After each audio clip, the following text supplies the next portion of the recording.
Hi everyone, welcome to my Cars and Bids auction for my 2012 Aston Martin Virage. This is going to be an exterior walk around video. I like to try to be detailed, so I can be long-winded, I guess. But this will just be an exterior walk around. I will have separate cold start videos, a driving video, and a video of underneath the vehicle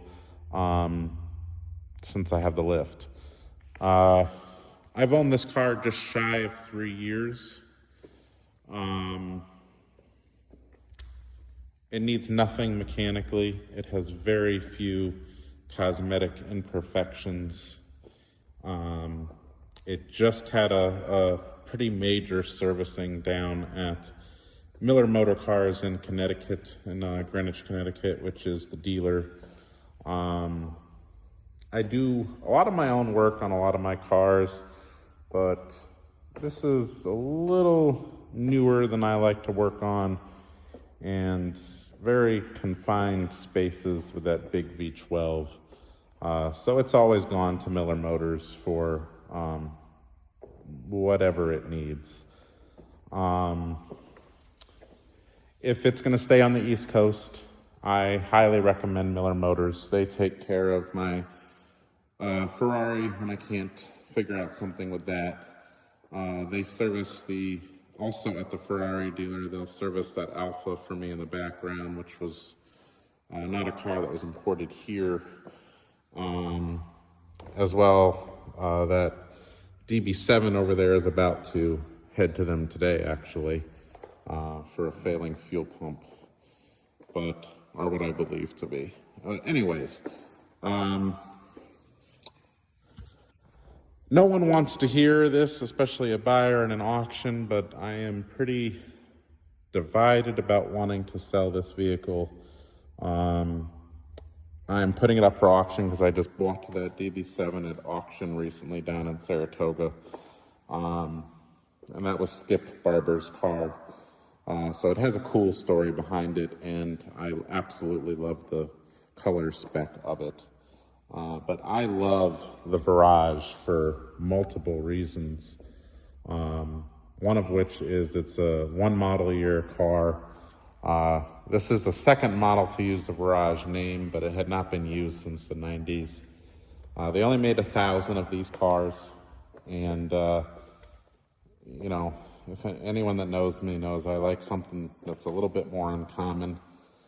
And yes, they probably only made 1,000 because they did not sell well, but they didn't sell well because, not because they were bad cars.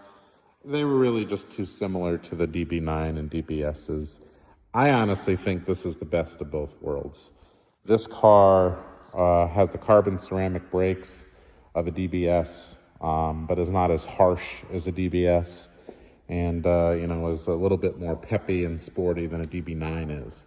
So I think it's the best of both worlds. But I guess when you're buying a new Aston Martin at that price point, you might as well just splurge for the DBS, or if that's not your thing, you might as well save the money and get a DB9. So I honestly think that's why it didn't sell well. This car did go through the Aston Martin Heritage Trust, where they deemed it to be one of 15 in the world. I don't think that means much, but it's kind of cool that there's only 15 other cars like it. All that documentation can be, will be included. I have the PDFs that I can email to anyone, and I have all of the pages of all the reports framed, and will include all of that. This car also includes everything that it had when it was new. So it does have the Virage owner's manual. It does have the Aston Martin umbrella in the trunk. It does have an Aston Martin pen in the cabin. It's located in the dash, so you can sign your speeding tickets. It does have an Aston Martin branded and Virage branded cover.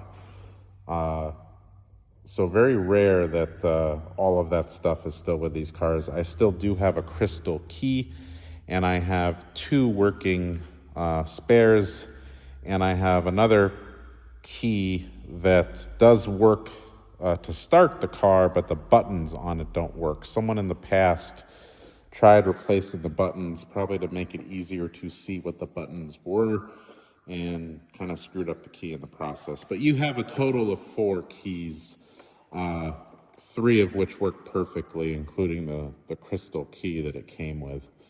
The touch points in this car are just wonderful. I have not vacuumed it yet, so excuse the few leaves that are on the floor. But, you know, everything in here is kind of a metal touch point, a crystal touch point.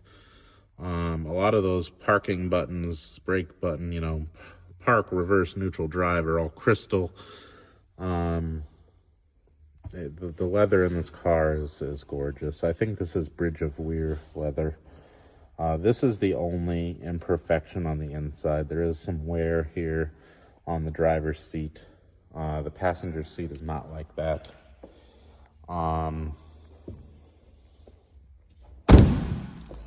You have the tires were replaced in March or April of 23. All 4 tires. They're all Pirellis. That's what came with the car. And all of them have I believe, a 7 of 22 date code.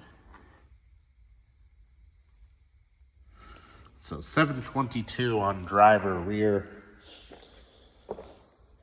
The rims are in wonderful shape. I wouldn't say they were perfect, but they are in wonderful shape. You have a 722 on driver front.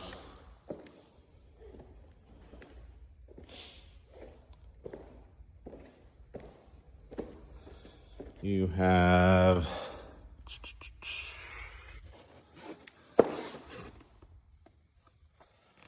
just looking here. Where is it? There she is. Sorry. 722 on passenger front.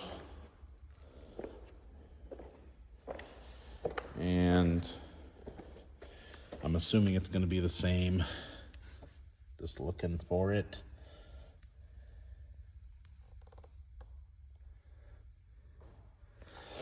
The last one is going to be hard to find. Gonna make me get down on my hands and knees. Oh no, it's not. 722 on passenger rear.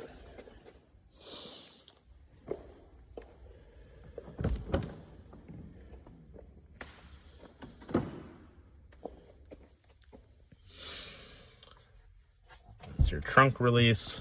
Battery on this car is located right underneath the passenger rear seat bottom. So if you lift up the bottom, that's how you get to your battery. Do keep this car on a battery tender, because if you let it die completely, not only will you probably kill your battery, but it is very difficult to get power to this car and restart it, and very difficult to remove the battery unless you already have the passenger seat all the way forward and folded up, because all of that is electronic. You can see I've done that before. Factory umbrella, factory mat, factory cover. I will take a photo of the car with the cover on.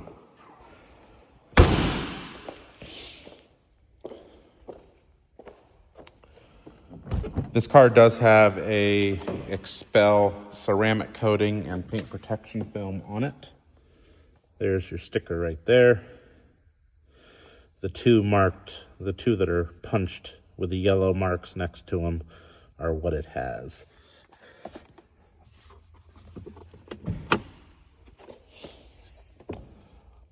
The paint on this car is in such immaculate condition because it always, I believe, had a paint protection film on it.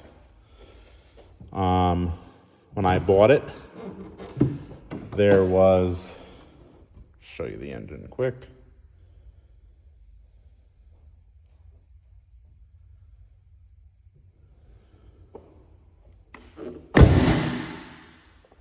When I bought the car, the paint protection film that was on it was peeling at this corner.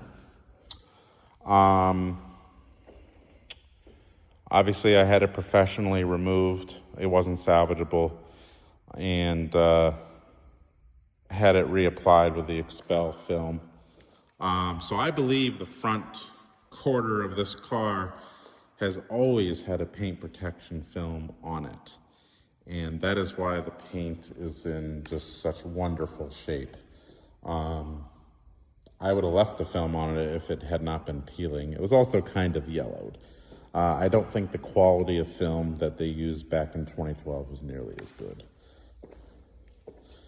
But that's going to complete our walk around video.